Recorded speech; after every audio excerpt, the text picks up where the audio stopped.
Ladies and gentlemen, as I said, we are at a very sad stage in the country's history. I'm going to read this statement and know that it has been compiled by all of us because we want to send a message directly to William Samoei Ruto. Directly to him. Crooked Ruto is responsible for the illegal abductions and killings. Today, we stand in solidarity and empathy with all the families here and those who did not make it to come for their sons and daughters who have been abducted and have disappeared. It is devastating for a family and friends when a loved one disappears. Yet this is a harsh reality facing Kenya today. I myself am very touched by the plight that has been going on, and more so because Bob Jage and the Longman twins came to visit me in Kamkunji after I was illegally arrested by the police. They were abducted after visiting me. This is 3 weeks now, and they have not been seen, notwithstanding a lot of the court orders. So this is a direct affront to some of us personally. Your pain is my pain. We are sounding the alarm. We are on the edge of an abyss and moving speedily in the wrong direction. We must wake up and collectively demand for truth, accountability, and justice. Many times it is said that if it happens to one, we keep quiet. It happens to another, we keep quiet. Eventually it will land in each of our doorsteps. We saw this during the abductions of so-called terror suspects. We've seen it over the years. But because there is a security team that tells us that it's for our benefit, we keep quiet. Today they have extended it to people who have been peacefully demonstrating in this country. Abductions is becoming a way of life. Extrajudicial killings a way of life. This is not the Kenya that was envisaged even by the makers of the new constitution. The terrifying illegal abductions, enforced disappearances, and extrajudicial killings in Kenya remain a state strategy to spread terror amongst us. The feeling of insecurity and fear it generates is not limited to close relatives of the abducted or the disappeared only. It affects each and every one of us. Illegal abductions and enforced disappearances violates the right to life, liberty, protection before the law, and protection from other cruel, inhumane treatment and punishment. Abductions victimizes the families, relatives, friends, and victims and survivors like we have here. We have a young man here who was abducted all the way to Maragua. He'll tell you his story. Abductions are a gross violation of the international law, including the Rome Statute. Abductions are kidnapping. Please understand. The state is kidnapping people, kidnapping Kenyans.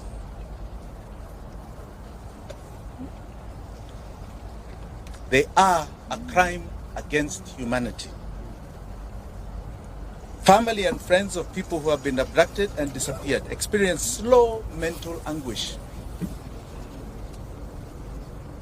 not knowing whether their son or daughter, mother or father are still alive, not knowing whether he or she is being held or how they are being treated, searching for the truth put whole families in great danger. There are some families we wanted to visit. I myself directly, with my deputy Willis Otieno, and I can tell you those families are afraid. They want to meet us in private because they are afraid that the attention we may cause will victimize them.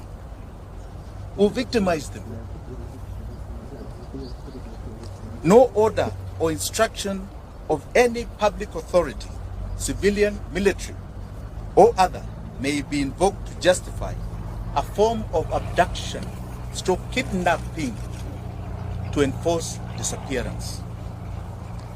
Any person receiving such an order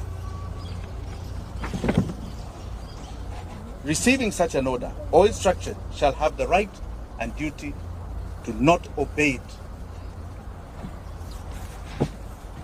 Article 26 of the Constitution of Kenya guarantees every Kenyan the right to life, specifically stating a person shall not be deprived of life intentionally.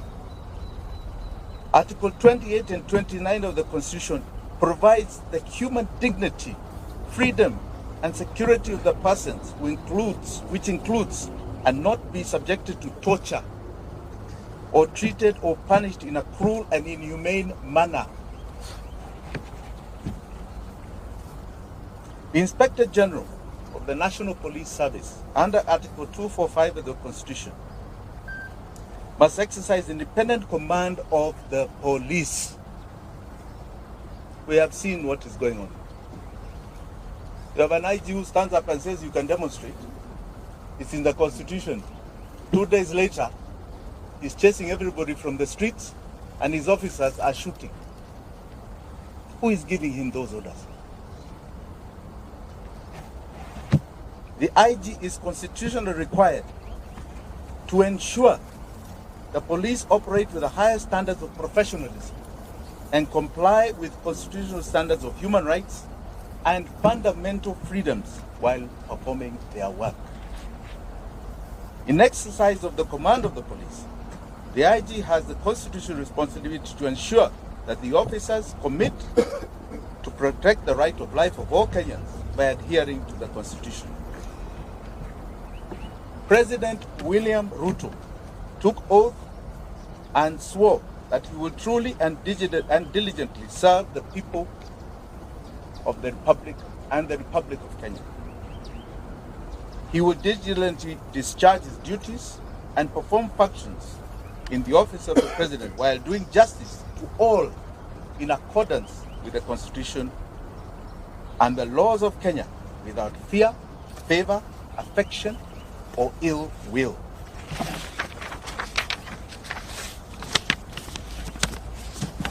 President Ruto, and I say crooked Ruto, the crooked man, took oath and swore to faithfully bear true allegiance to the Republic of Kenya and will obey, observe, protect, and defend the Constitution of this country. And he will protect and uphold the sovereignty, the integrity, and the dignity of every single Kenyan. That is an oath you are swearing to God before 54 million Kenyans. Regrettably, today it can be confirmed that crooked Ruto has not only violated the Constitution of Kenya, but has contravened his oath of office. He has become a constitutional delinquent. For the avoidance of any doubt, if any of you have any, crooked Ruto is solely responsible for the abductions, enforced disappearances, and the murders of young Kenyans, Gen Z. He has turned his police force into a political militia. Kenyans must never forget William Ruto's history. And Kenyans will never forget what he's doing to us today.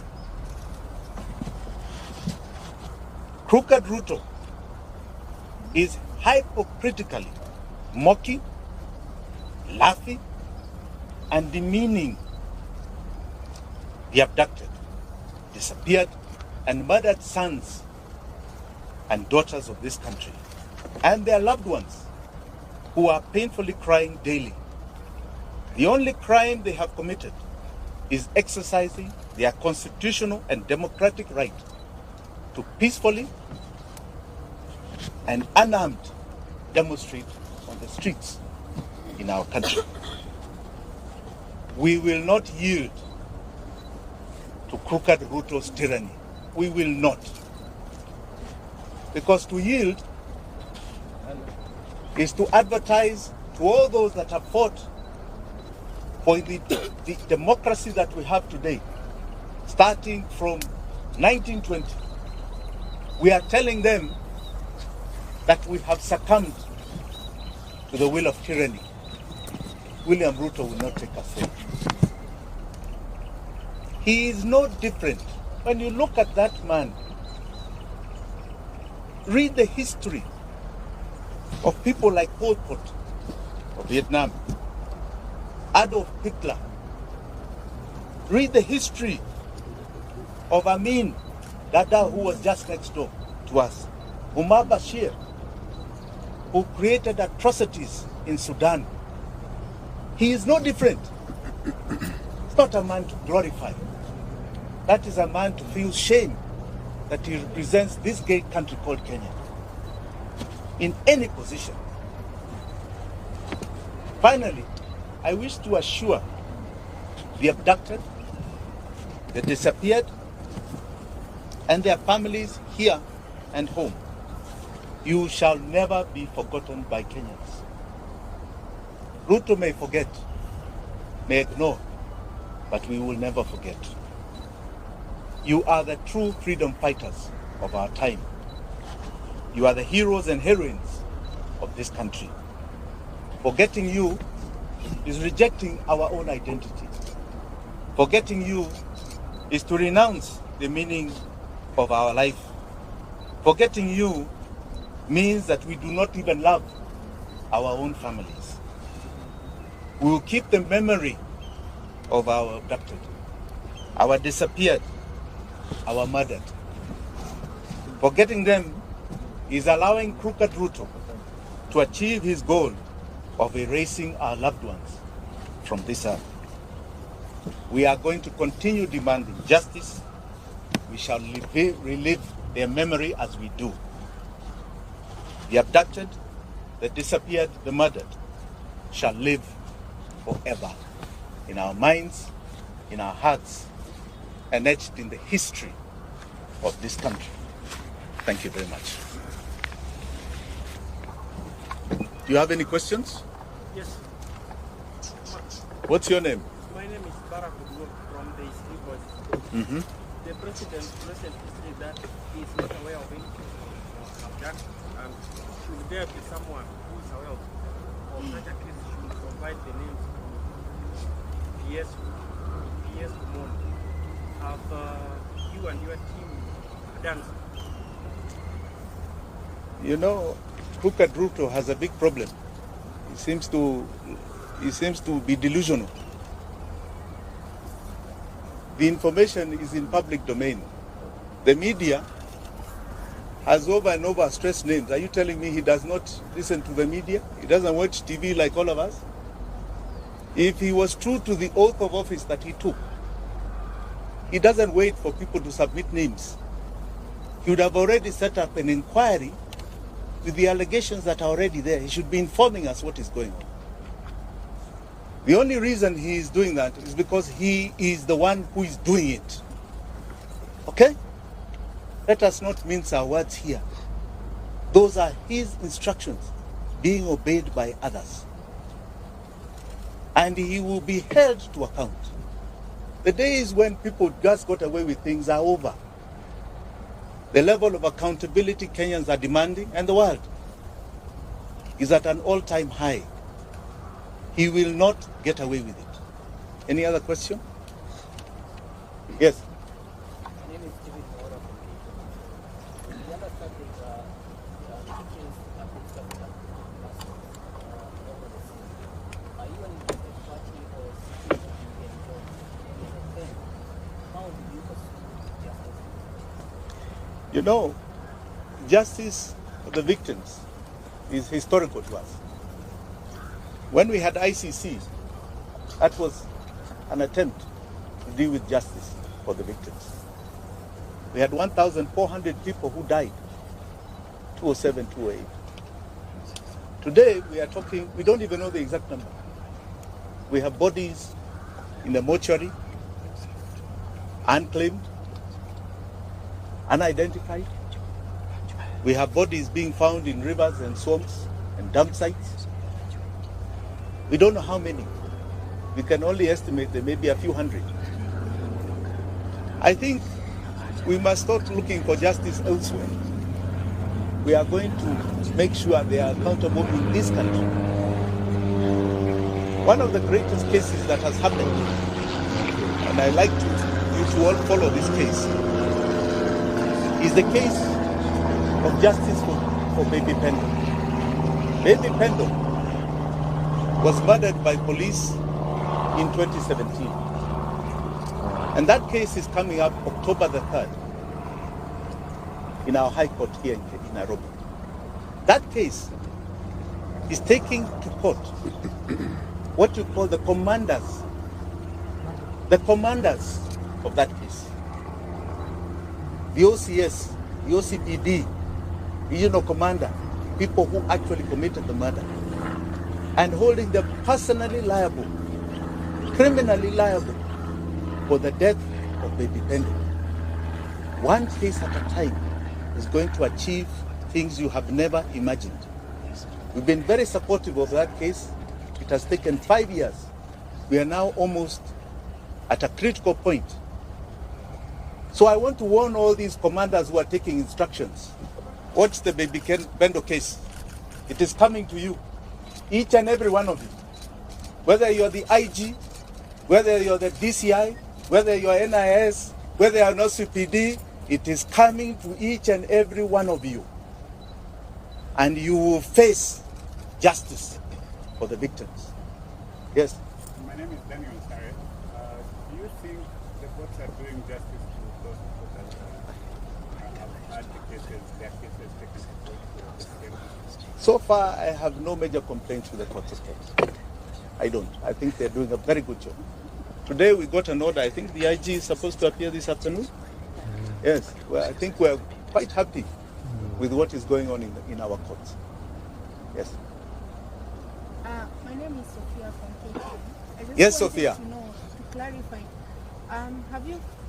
I know you have. I just want to hear from you. Have you actually reported, the missing people, and what has been the reaction from the, the DCI and the guys that you reported the cases? They have been reported to every single police station that is responsible.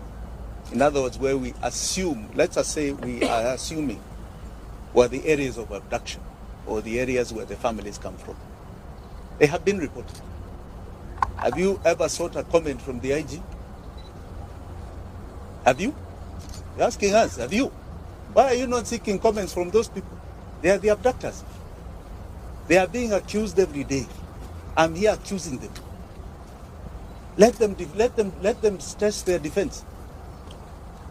Okay? I was just asking if you follow the due diligence. Absolutely, absolutely. But the onus is not on us. The onus is not on us. It has been done. But don't be like them who want to say, oh, nyinyi mufanya report, mufanya. It's not about us. You think people are creating fake bodies and fake missing persons? Let's be sincere. It has been followed.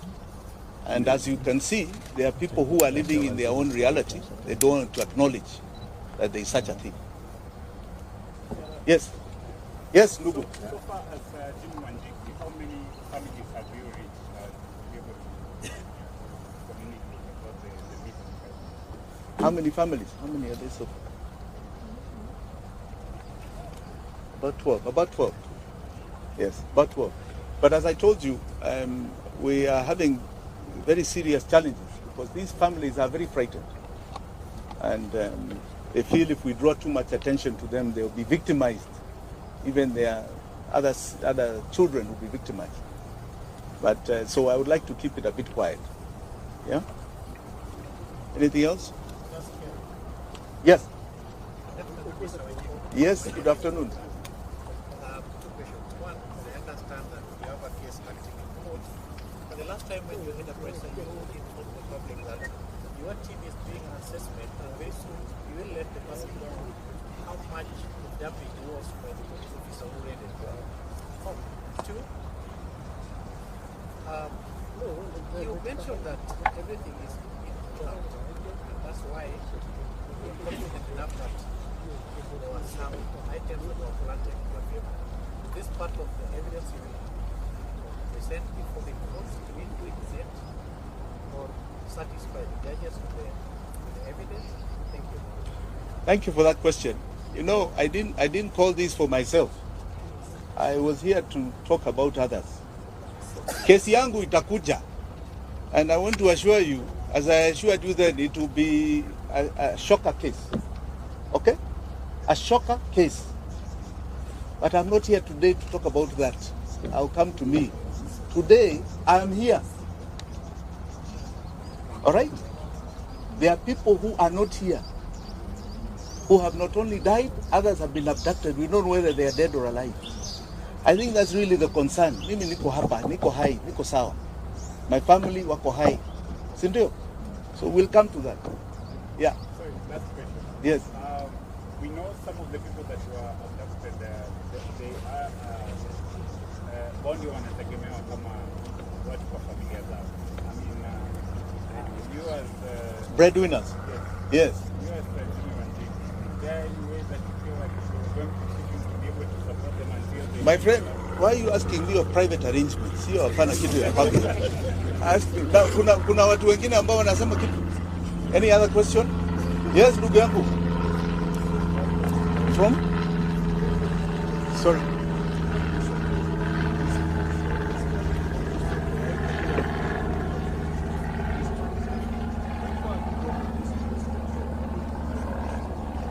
You know, I don't think it's about resignation alone. These are people who should be criminals before a court.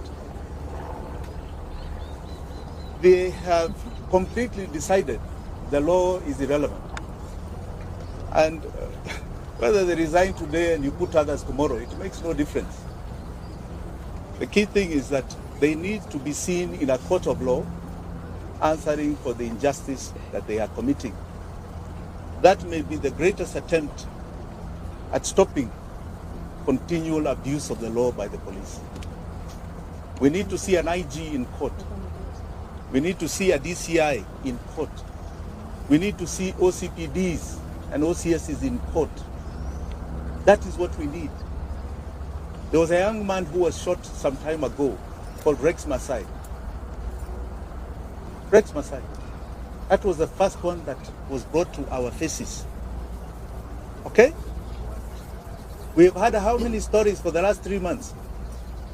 Including from these agencies, what is it called? Yes. Really? We are talking about young men's lives here. Young girls' lives. I don't think it's a matter of resignation. Yeah. Do you feel like justice is gonna ever be done? Absolutely. And do you have hope for the Kenyan? Absolutely. In fact, most Kenyans feel very hopeful. Any of these criminals who are perpetuating injustice will see that court of law.